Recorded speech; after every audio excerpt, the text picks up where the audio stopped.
Hey guys, it's Celine. I am modifying my tarot of the she that I just got. It was a definite case of Simon made me do it. Because Simon did a collaboration with another YouTuber about this deck. It's a fairly old deck. Does it say here whether there's a particular first edition of this coming out? Don't think so. I just wanted to show you how I am modifying this deck quickly. I won't be here very long because other things to do as well. As I unboxed this deck, this is what you get when you order it nowadays.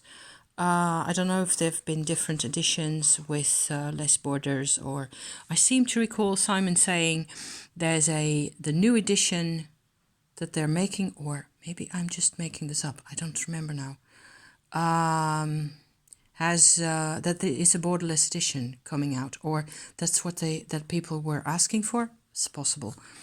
Anyway, it's a very different looking deck.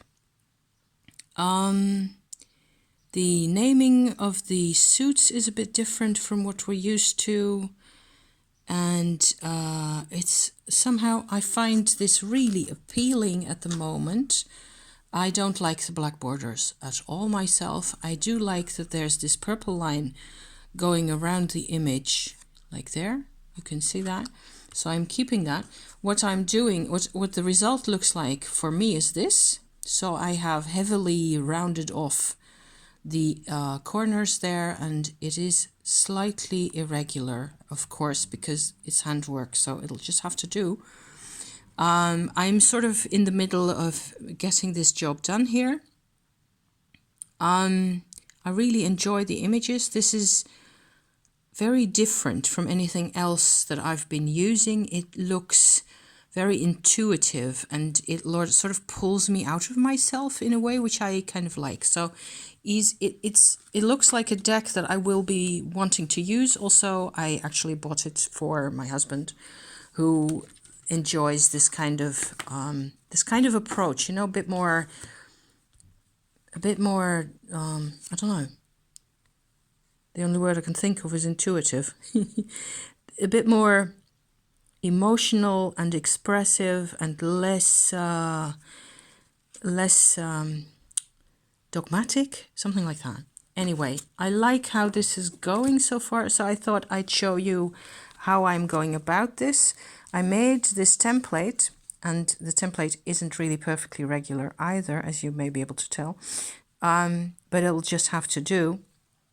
I put this over the image so that I do have the whole of the image and the purple line around it, but I cut off 4 millimeters, I think it is, at the top and bottom of the card, and the 9 millimeters on either side, left and right.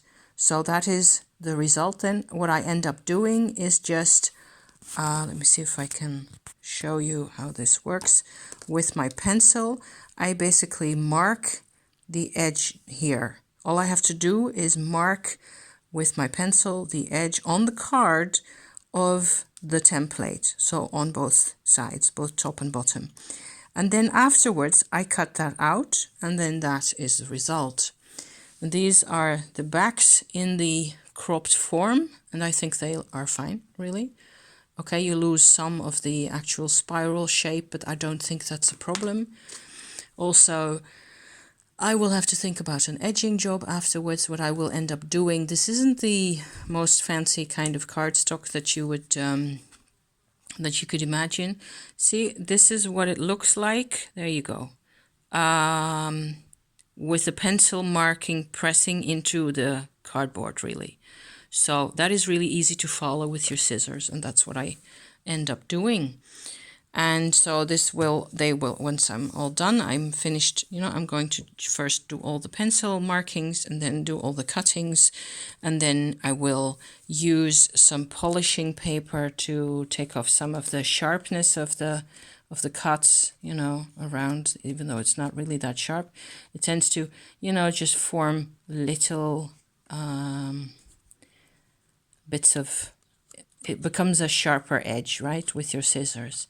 And so a bit of polishing paper will just take off some of that sharpness, even though it's not that bad for this cardstock at all. Depends a bit on the cardstock, what it behaves like in your cutting process. And then after that, I will use a marker to, give it some color on an edging. And we can think of probably a bag where we will put the cards and the booklet in.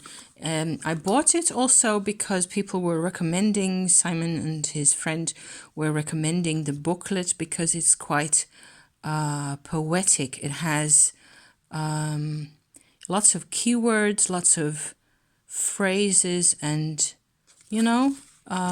expressive. So it's really a whole different vibe. This Tarot of the She is a whole different vibe. Dreamer 10. So that would be the 10 of Cups then, in probably comparable.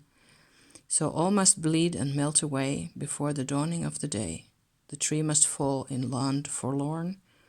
This dream must die to be reborn. Yeah, so left field for me, very much. I mean, compared to what I have been working with, all my things here, this is very different. I'm enjoying doing this. I hope you are fine where you are. I hope you're doing okay. And we'll see how it goes. Maybe I can, at some point, later in the week, I will show you the finished product. I also do have a crystal hole. So don't hold your breath, but I might come out and show my crystals because I got some cool things again. So yeah. Until next time, people, thank you for watching. See you next time. Bye-bye.